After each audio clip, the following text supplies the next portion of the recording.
Conrad, non, vous arrêtez pas pour moi. Désolé de vous avoir interrompu. Conrad, reviens, s'il te plaît. Face à cette situation totalement inattendue, Conrad attrape son sac et s'en va sans même se retourner. Je me précipite derrière lui et je finis par l'arrêter alors qu'il affiche un visage fermé. Me repousse pas comme la dernière fois. Cette année, on n'a pas arrêté de réagir comme ça tous les trois et à chaque fois, ça n'a fait qu'empirer les choses. Je suis vraiment désolée que tu nous aies vus. Je suis désolée. Hier soir, j'ai essayé de te parler de ce que je ressens. Je comptais Super. te le dire. Tu veux être avec lui maintenant?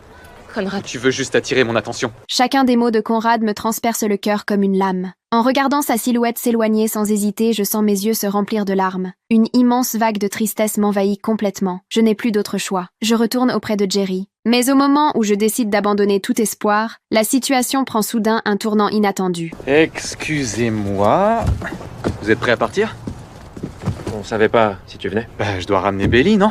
Dans l'habitacle étroit de la voiture, l'atmosphère est tellement lourde qu'on a du mal à respirer. Pendant tout le trajet, Conrad cherche sans cesse à savoir ce que je ressens. Il insiste même pour connaître les détails de mon baiser avec Jerry, et il remet sur le tapis tout ce qui s'est passé l'été dernier. Les vieilles blessures se rouvrent une fois de plus. D'habitude, tu peux pas t'empêcher de te vanter quand tu sors avec une fille, parce que si je me souviens bien, l'année dernière, il y en avait 7, sans même compter Belly, c'est ça? Ferme-la! ouais, arrête de jouer au con.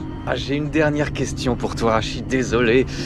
Belly, lequel de nous deux embrasse le mieux? Tu veux pas la laisser tranquille? Ok, le mystère restaurant. Finalement, la conversation s'achève dans un silence étouffant, mais une pluie torrentielle éclate sans prévenir et bouleverse complètement nos plans. On est obligé de passer la nuit dans un motel au bord de la route. Le problème, c'est qu'il ne reste plus qu'une seule chambre. L'ambiance devient immédiatement très gênante. Une fois la nuit tombée, les deux garçons me laissent discrètement le seul lit confortable. Mais moi, je suis incapable de trouver le sommeil. Mes pensées tournent sans arrêt. Alors que je suis sur le point de m'endormir dans l'obscurité, la voix grave de Conrad résonne soudain. J'ai envie d'être avec toi.